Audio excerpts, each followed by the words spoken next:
អរគុណណាស់ឥឡូវនេះខ្ញុំសូមអនុញ្ញាតអានបាត់នៅសំណួរបងប្អូននិងប្រិយមិត្តយើងដែលលោកបានចូលមកសួរបានម្ដងបាទបាទនៅក្នុងកម្មវិធីបាទហើយនៅទីជីវិតផ្លាស់ប្រែរបស់យើងមានប្រិយមិត្តយើងដែលលោកបានសួរជាសំណួរបាទអឺបាទអឺមកពីបាទបងបាទសរឹមបាទសរឹមយ៉ានបាទសរឹមយ៉ានបាទអញ្ជើញមកពីខាងខេត្តកំពង់ឆ្នាំងបាទក៏ចង់សូមអនុញ្ញាតបាទសួរសំណួរទៅកាន់លោកគ្រូមួយសំណួរបាទក៏ចង់សូមអនុញ្ញាតបាទសួរលោកគ្រូថាមនុស្សដណ្ដើមគ្នាដើម្បីអំណាចប៉ុន្តែគាត់នៅតែឆ្ងល់លោកគ្រូចុះអ្នកដែលជឿដល់ព្រះយេស៊ូវនេះបាទអ្នកដែលជឿដល់ព្រះយេស៊ូវនេះហេតុអីបាននៅមានឆ្លោះគ្នាដែរជាក់ស្ដែងទៅអឺនៅក្នុងនិស្ស័យជាមនុស្សរបស់មនុស្សយើងមិនមាននរណាម្នាក់ដែលមិនធ្វើបាបនោះទេទី1នៅក្នុងព្រះគម្ពីរបានប្រាប់យើងយ៉ាងច្បាស់ប្រាប់ថាគ្រប់គ្នាគឺធ្វើបាប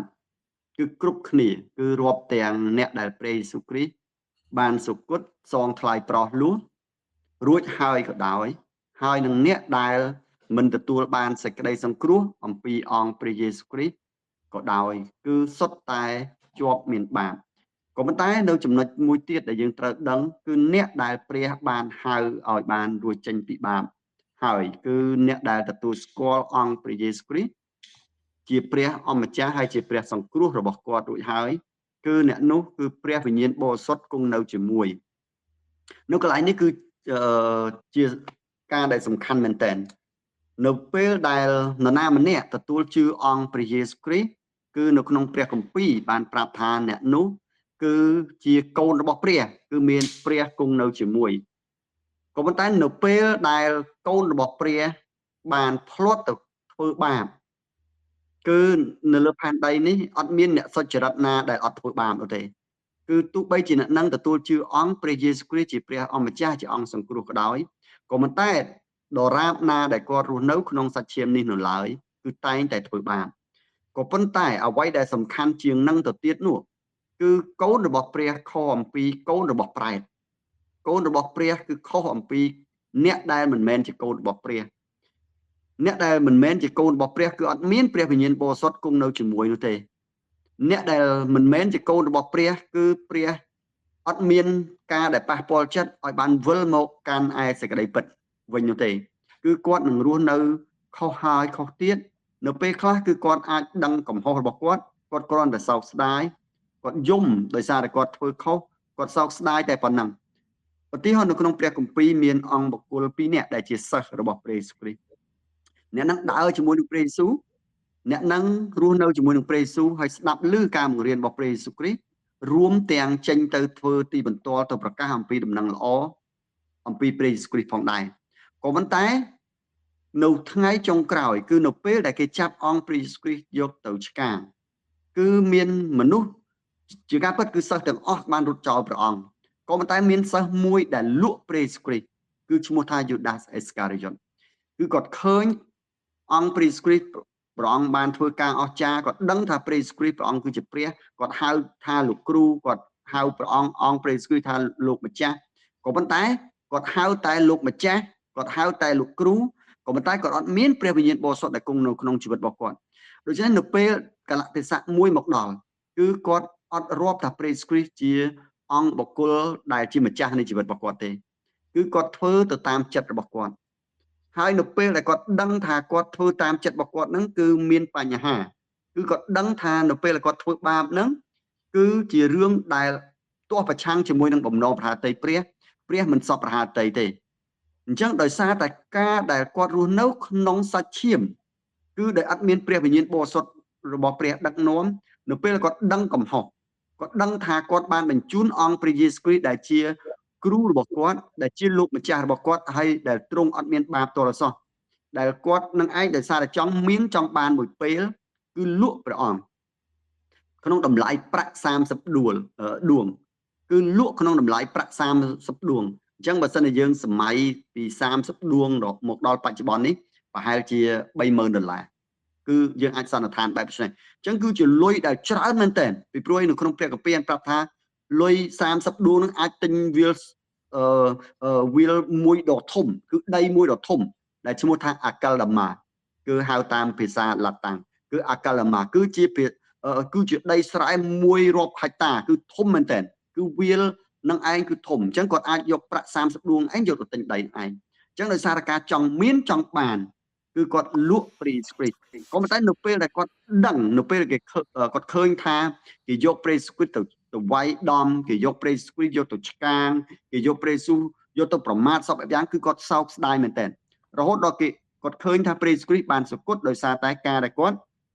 រួមគំនិតក្បត់រួមគំនិតអាក្រក់ក៏ប៉ុន្តែចុងបញ្ចប់នៃជីវិតរបស់គាត់ដោយសារតែអត់មានព្រះវិញ្ញាណបរិសុទ្ធគឺគាត់បណ្ដោយអាការអាក្រក់នឹងឯងគ្របបាំងលើជីវិតរបស់គាត់ហើយគាត់រស់នៅក្នុងអំពើអាក្រក់ដែលគាត់បានធ្វើនោះរហូតដល់ចុងក្រោយគឺការសម្រេចចិត្តដ៏ឆោតល្ងង់មួយដោយសារតែអត់មានព្រះវិញ្ញាណបរិសុទ្ធគឺគាត់ទៅសម្លាប់ខ្លួនយើងមើលបុគ្គលម្នាក់ទៀតដែលជាសិស្សរបស់ព្រះយេស៊ូវដែរដែលជាសិស្សរបស់ព្រះយេស៊ូវគាត់ដើរជាមួយនឹងព្រះយេស៊ូវគ្រីស្ទគាត់ឃើញទីសម្គាល់ឃើញការអស្ចារ្យដែលព្រះយេស៊ូវបានធ្វើហើយបានផ្ដល់នៅព្រះគុណផ្ដល់ក្តីមេត្តាករុណាដល់មនុស្សជាច្រើនទៀតគឺគាត់ចេះធ្វើការល្អដោយឃើញអំពីព្រះយេស៊ូវគ្រីស្ទហើយគាត់ធ្វើដូចជាអ្វីដែលព្រះយេស៊ូវបានធ្វើក៏ប៉ុន្តែនៅពេលដែលគេចាប់ព្រះយេស៊ូវគឺគាត់នឹងរត់ចោលព្រះអង្គមិនមែនត្រឹមតែរត់ចោលនោះទេគឺគាត់ប្រកែកបដិសេធអត់ស្គាល់ព្រះយេស៊ូវគេថាអូអ្នកឯងគឺជាសិស្សរបស់ម្នាក់ឈ្មោះយេស៊ូវនឹងដែរព្រោះអ្នកឯងគឺមកពី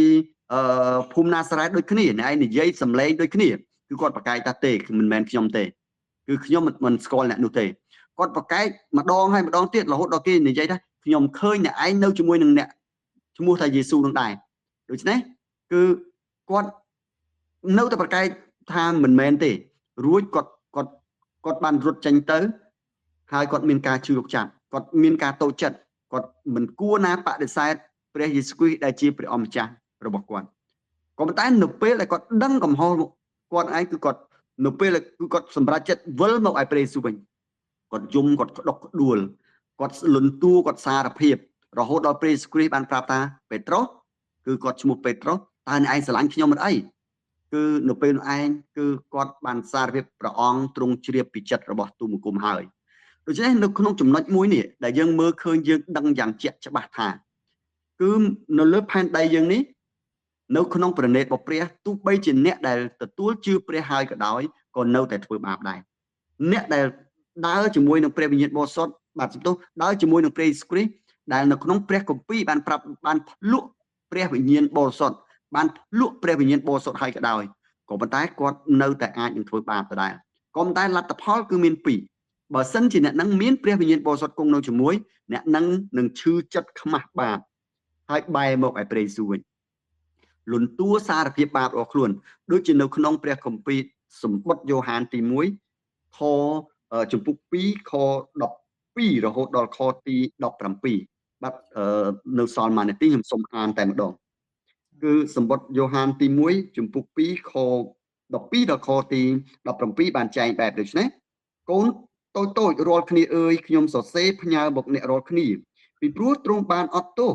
បាបរបស់អ្នករាល់គ្នាហើយដោយយល់ដល់ព្រះនាមទ្រង់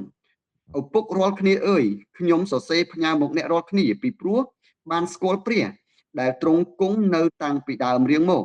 កំឡោះរាល់គ្នាអើយខ្ញុំសរសេរផ្ញើមកអ្នករាល់គ្នា